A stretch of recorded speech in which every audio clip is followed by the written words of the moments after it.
Wonosobo pada tahun 2020 tercatat 36,77 km persegi. Desa Kirik merupakan desa yang terluas wilayahnya yaitu 5,60 km persegi 15,23%. Sedangkan yang terkecil luasnya adalah Kelurahan Ujobo sebesar 0,05 km persegi. Dan teman saya, perkenalkan nama saya Agista Sari Amalia. Dan juga teman saya satunya, perkenalkan nama saya Alimati Soliha. Jadi, stay tune di sini ya untuk mengetahui keseruan kami berada di Desa Kirik ini.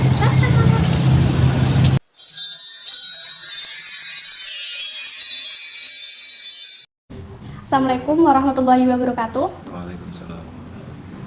Sini saya Maulidia Ramadhani dari kelompok yang berdomisili untuk terpilih di Desa Kirik yang sedang bersama Pak Aris selaku Kepala Desa. Sini kami akan berwawancara soal bagaimana sih perekonomian di Desa Kirik itu, apakah sudah termasuk kategori makmur atau belum. Saya izin wawancara ya Pak. Jadi Desa Kirik ini tuh seperti yang sudah terkenal ya Pak, namanya itu seperti desa yang sudah dikategorikan desa makmur gitu.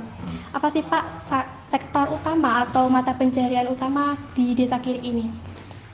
Terima kasih sekali atas kedatangan panjenengan semua berkaitan dengan mata pencaharian utama untuk warga Desa Kirik itu sebenarnya di sektor pertanian.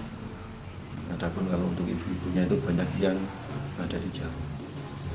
Nah, seperti itu. Jadi kalau untuk yang sektor realnya itu memang ada di pertanian, cuma desa kami itu kalau untuk sektor pertanian kadang dalam jangka waktu 1 tahun itu masa tanam cuma bisa maksimal 1 kali atau 2 kali. Itu untuk masalah mata pencaharian yang ada di warga desa. Selain pertanian, apakah ada sektor lain Pak? Seperti mungkin peternakan ataupun usaha UMKM? Kalau untuk peternakan ada, dan khusus untuk peternakan kambing dari masa sebelum pemerintahan kami itu sudah disediakan lahan ini untuk kandang komunal, agar jangan sampai kandang-kandang kambing itu ada di sekitar wilayah lingkungan masyarakat main orang gangguan bening. Yeah. Jadi emang ada kandang komunal yang dikhususkan untuk ternak kambing. Kalau untuk peternakan yang lain ada juga untuk peternakan yang bebek atau titik, unggas dan yang lain-lain itu ada. Kemudian untuk dari segi perikanan itu juga ada warga kami yang kecil-kecilan, cukup kecil itu mengelola untuk masalah di perikanan. Dan di desa sendiri juga sudah menyediakan lahan kurang lebih 2 hektar. Itu emang kita khususkan untuk perikanan. Ada 4 lokasi, yang 2 ini dikelola oleh warga masyarakat dan yang 2 lagi dikelola oleh BUMDes. Itu gambaran sedikit kalau untuk masalah sektor-sektor yang lain daripada pertanian yang ada di Desa Kirik. Nah, seperti yang sudah dijelaskan tadi, apakah ada program khusus untuk mendukung para petani atau para peternak di Desa Kirik ini Pak? Ada. Itu berkaitan dengan adanya ketahanan pangan yang emang sudah menjadi program mandatori daripada pemerintah, baik dari pusat, provinsi maupun dari kabupaten, bahwa desa itu diwajibkan untuk menganggarkan untuk ketahanan pangan. Adapun bentuknya itu nanti akan berupa pemberian secara langsung ataupun tidak langsung. Nah, dari adanya ketahanan pangan itu yang lebih kita utamakan di sini adalah untuk pembangunan di sektor-sektor yang bersinggungan dengan kegiatan di masyarakat di pertanian, khususnya untuk jaringan irigasi dan untuk jalan usaha taninya. Seperti itu. Kalaupun toh emang untuk irigasi itu selain daripada ketahanan pangan dalam rangka menunjang untuk sektor pertanian di masyarakat, kami untuk saat ini emang lebih mengupayakan untuk pengajuan kepada anggota-anggota dewan melalui aspirasinya, dan kemarin dari anggota dewan yang di pusat itu melalui P3A itu juga kita sudah pengusulan untuk jaringan irigasi untuk tersier yang ada di wilayah Gentungan. Dan alhamdulillah untuk poktan yang ada di Sagirek itu alhamdulillah usaha ini sudah seguyur. Dan di tahun ini juga kita juga ada banhub yang khusus untuk normalisasi sungai, melanjutkan untuk yang di Kali Setrong. Itu memang kita nantinya akan kita lanjutkan ke selatan dengan harapan agar nantinya untuk masalah air itu tidak menjadi kendala lagi untuk para petani. Berarti memang ada program khusus ya guys di Desa Kirik ini untuk menunjang bagaimana majunya pertanian dan juga peternakan. Baik, untuk yang selanjutnya, bagaimana kondisi infrastruktur Pak di Desa Kirik ini, seperti jalan, terus dan juga fasilitas umumnya? Alhamdulillah kalau masalah infrastruktur di Desa Kirik, alhamdulillah cukup bagus. Karena hampir gang-gang yang menuju ke rumah warga ataupun bahkan sampai yang jalan-jalan yang akses untuk jalan usaha tani itu pun sedang kita upayakan untuk 100% bisa betonisasi. Ini untuk anggaran di tahun ini itu nanti kita melanjutkan yang dari blok Udo sama Krapia itu masih ada sisa 650, insya Allah nanti kita tinggikan dulu baru kita lakukan pengecoran di atasnya. Kemudian yang blok Gentungan sama blok Kalen itu tinggal kurang lebih 100 meteran, itu nanti langsung kita melakukan peninggian dan langsung melakukan pengecoran. Itu untuk di JUT-nya. Kemudian kalau untuk jalan-jalan akses RT yang gang-gang yang menuju ke RT, gang-gang yang menuju ke rumah warga, insya Allah di desa kami itu sudah hampir 90% betonisasi. Alhamdulillah, berarti tidak ada yang namanya jalan bolong-bolong ya Pak, atau mungkin bisa dibilang kayak geradakan gitu. Cuman yang kami ingin sampaikan itu berkaitan dengan jalan yang tidak bisa kami anggarkan melalui dana desa, yaitu adalah jalan kabupaten. Ini ada kerusakan akses jalan antara Desa Kirik dengan Desa Temulus. Itu kalau panjenengan nanti bisa melihat, ini nanti jenengan ke selatan mentok kemudian belok ke kiri, itu arah yang ke Desa Temulus sebelum jembatan itu emang rusak. Itu kita sudah melayangkan beberapa kali proposal ke PUPR karena itu bukan kewenangan daripada desa. Kalau untuk jalan kabupaten itu kalau kita mengerjakan salah, karena itu menjadi kewenangan daripada kabupaten melalui PU atau Dinas Bina Marga. Untuk selanjutnya, apakah ada proyek atau pembangunan yang sedang direncanakan Pak untuk meningkatkan perekonomian di Desa Kirik ini? Ada, seperti yang saya sampaikan itu tadi di blok Udo sama blok Krapia itu nanti kita penambahan untuk JUT. Kemudian di blok Gentungan sama Kalen itu juga JUT. Kemudian di blok Kembang Joyo, Balongwaru sama Pengkol itu pun juga ada JUT, yang mana itu ada yang dari dana desa dan juga yang ada yang dari aspirasi. Kemudian yang paling membanggakan bagi kami itu ada aspirasi dari salah satu anggota dewan yang dari provinsi itu sudah menggelontorkan uang untuk pembangunan normalisasi sungai. Itu insya Allah itu nanti bisa kurang lebih 750 sampai 1 km. Itu untuk sungainya itu. Baik, sekian presentasi dari saya Maulidia Ramadhani. Untuk pertanyaan selanjutnya akan dilanjutkan oleh teman saya. Kami tunggu di sini. Baik, saya di sini izin melanjutkan pertanyaan dari Mbak Maulida ya Pak. Di sini perkenalkan, nama saya Agisa Sari Amalia dari IAIN Kudus juga. Langsung di pertanyaannya saja ya Pak. Izin bertanya terkait apakah ada potensi wisata yang dapat dikembangkan untuk meningkatkan perekonomian di Desa Kirik ini? Kalau untuk masalah potensi wisata yang ada di Desa Kirik itu baru kita rencanakan dan baru akan kita kembangkan.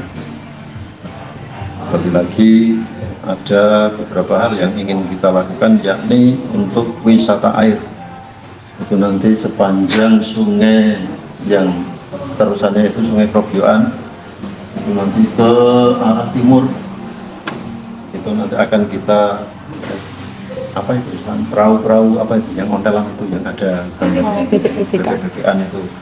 Cuman yang menjadi kendala kami ketika kami akan melaksanakan itu adalah ketika dari pihak Rendeng sudah melakukan gilingan, itu emang air itu berubah warna dan baunya emang sangat menyengat. Itu yang menjadi kendala kami.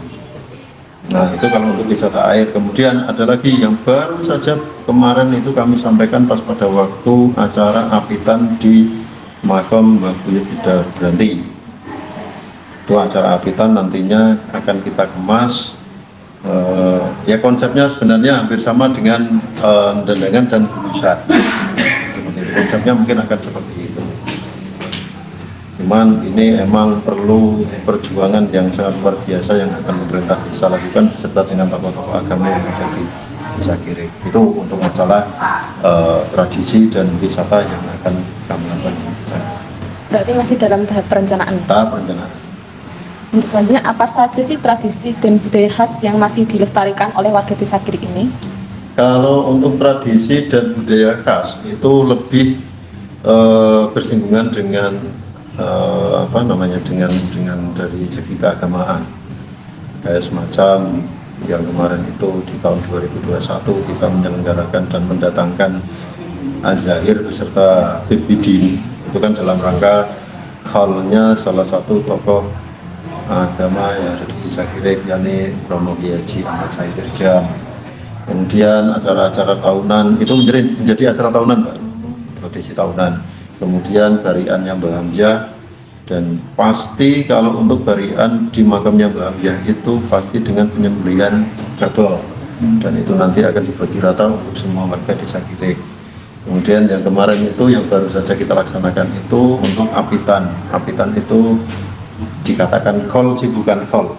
Kalau untuk Mbah Hamzah sendiri itu juga bukan khol, karena namanya itu barian. Kalau istilah barian itu asalnya dari mana, itu lebih lanjut nanti aja. Tidak bisa kami terangkan untuk saat ini. Terlalu panjang nanti ceritanya ya, Pak. Panjang. Ada, kalau untuk tradisi yang ada di Desa Kirik itu ada 3. Yang pertama itu adalah kholnya Romo Kiai Haji Ahmad Said Irjam yang kita peringati setiap bulan Ruwah. Kemudian barian di makamnya Mbah Hamzah itu setiap tanggal 10 atau 11 Suro. Kemudian yang apitan yang di makamnya Mbah Buyut Branti itu kemarin baru kita laksanakan dari Jumat kemarin. Itu tradisi yang masih ada di desa kami. Kemudian beserta tradisi-tradisi yang lain yang berkaitan dengan adat istiadat dan agama yang mungkin masih melekat di masyarakat, mulai dari kegiatan pernikahan, kemudian naik amal wong lahir ke orang mitoni dan segala macam itu juga masih ada. Itu sedikit yang bisa kami sampaikan. Berarti banyak ya Pak tradisi yang masih dilaksanakan rutin setiap tahunnya. Untuk tadi kan tradisi dan kebudayaan. Untuk sekarang, apakah ada kegiatan sosial yang rutin diadakan di desa?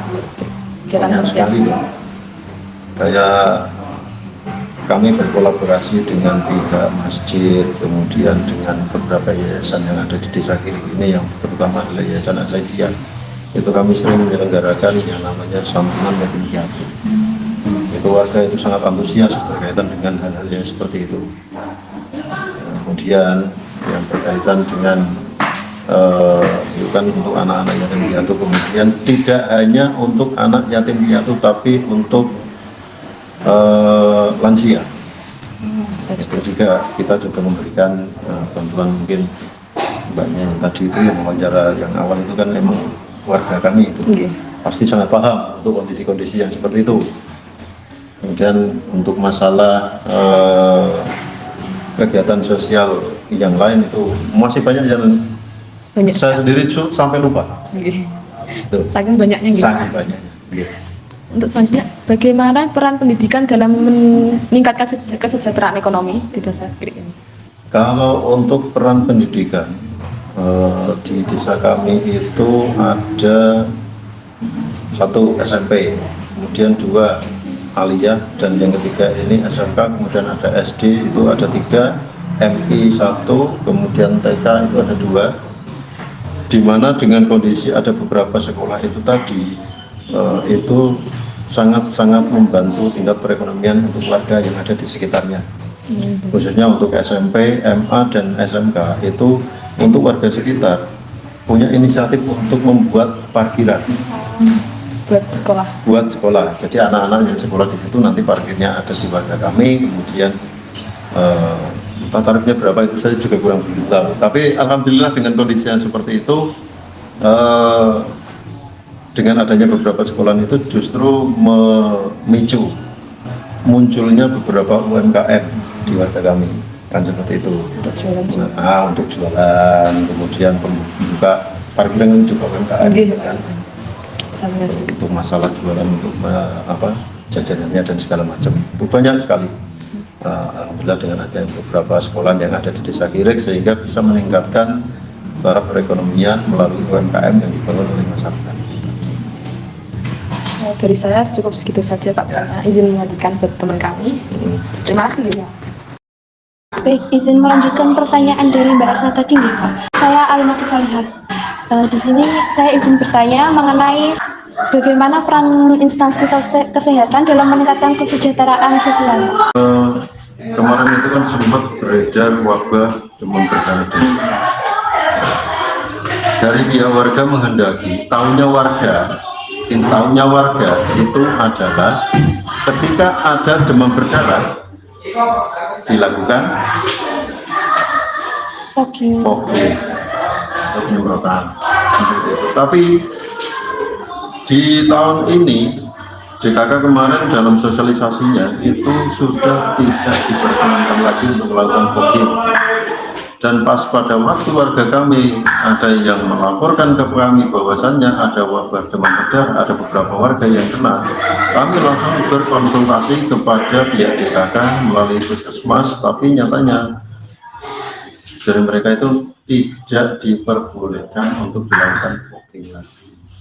Alasan mereka karena fogging itu yang digunakan hanya untuk nyamuk-nyamuk dewasa. Pas pada waktu kami pulang itu lebih dianjurkan untuk pemberian ABT. Nah,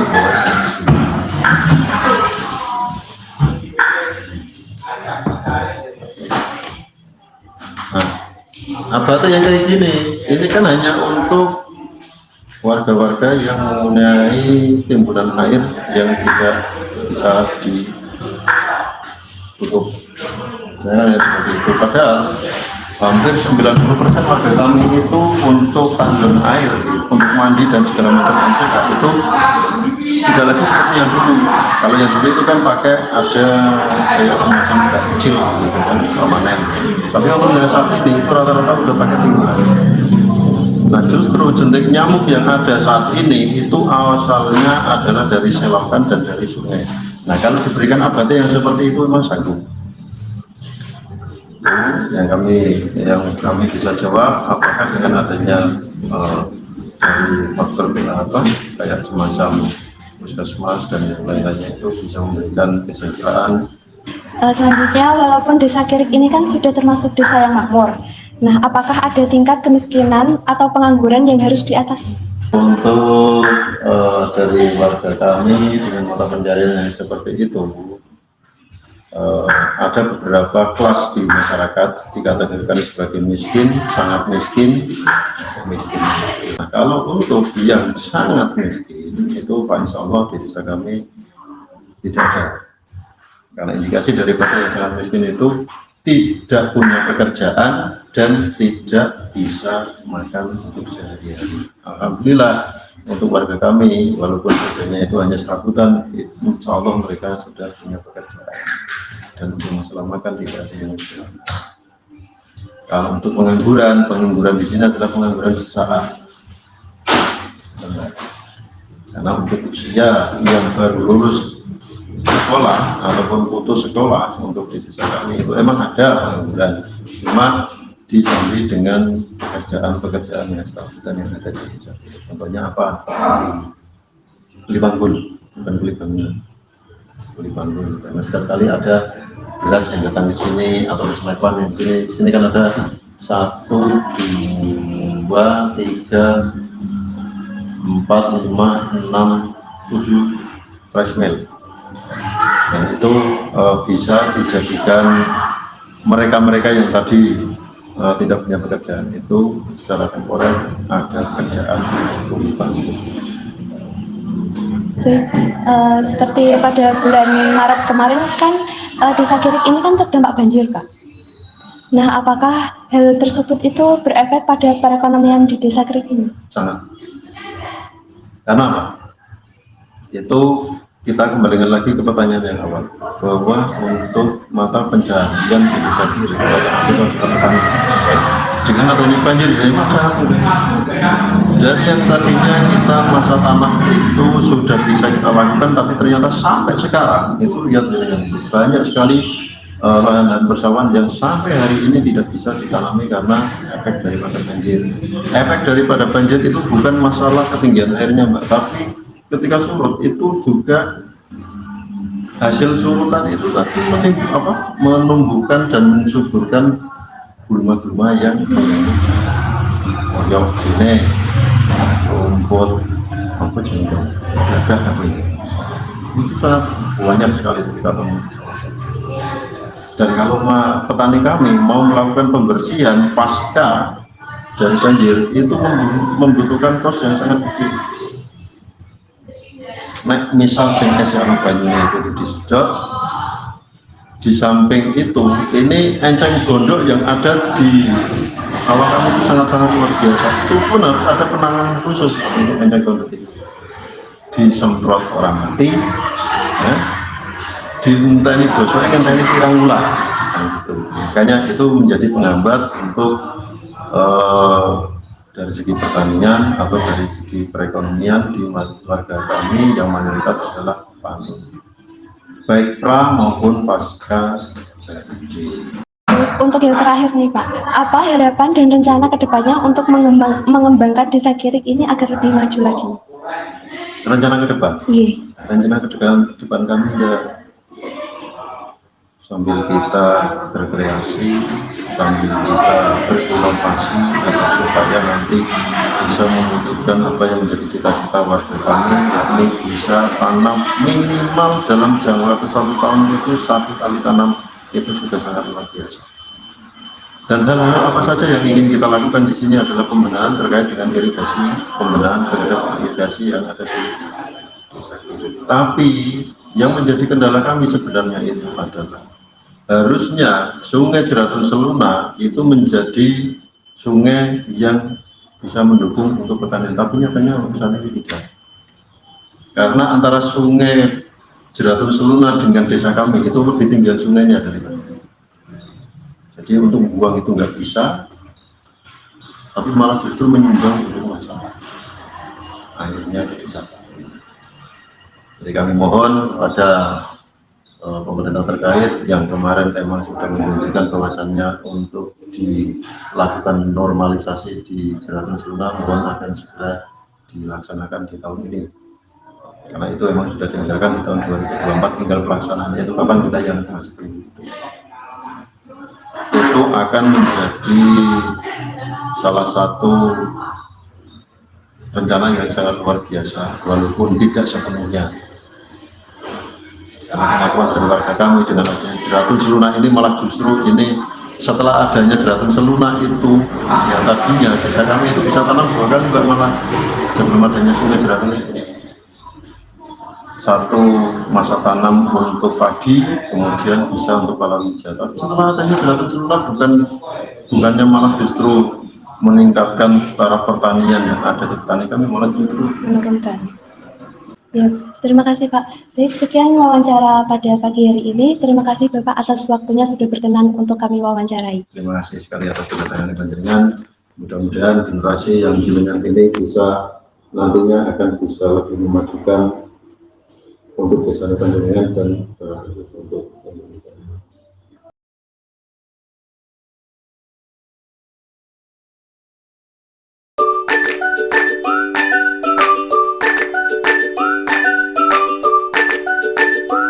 Saat ini kita berada di Desa Kirik. Desa Kirik merupakan desa yang terluas wilayahnya yaitu 5,60 km persegi 15,23%, Sedangkan yang terkecil luasnya adalah Kelurahan Mejobo sebesar 2,05 km persegi 5,58%. Mata pencaharian utama masyarakat Desa Kirik, Mejobo, Kudus adalah pertanian. Hal ini dikarenakan desa ini memiliki wilayah yang luas dengan kondisi tanah yang subur, sehingga cocok untuk ditanami berbagai jenis tanaman pangan seperti pade, jagung, dan kacang tanah.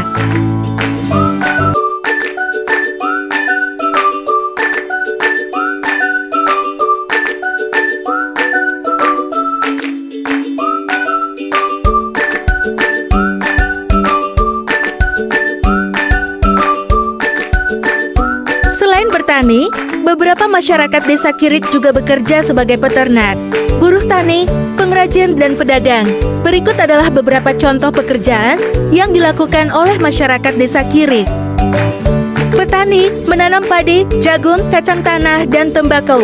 Peternak memelihara sapi, kambing, ayam, dan bebek. Buruh tani membantu petani dalam mengolah sawah, panen, dan pasca panen. Pengrajin membuat kerajinan tangan dari bambu rotan dan kayu. Pedagang menjual hasil panen ternak dengan kerajinan tangan di pasar tradisional maupun online.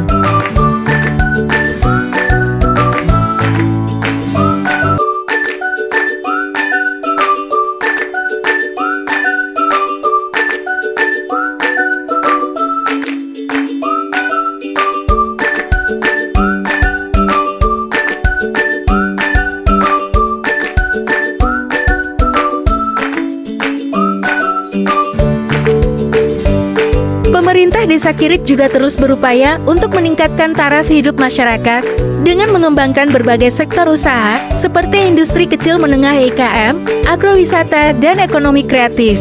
Dengan adanya diversifikasi usaha ini, diharapkan dapat membuka lapangan pekerjaan baru dan meningkatkan pendapatan masyarakat Desa Kirik.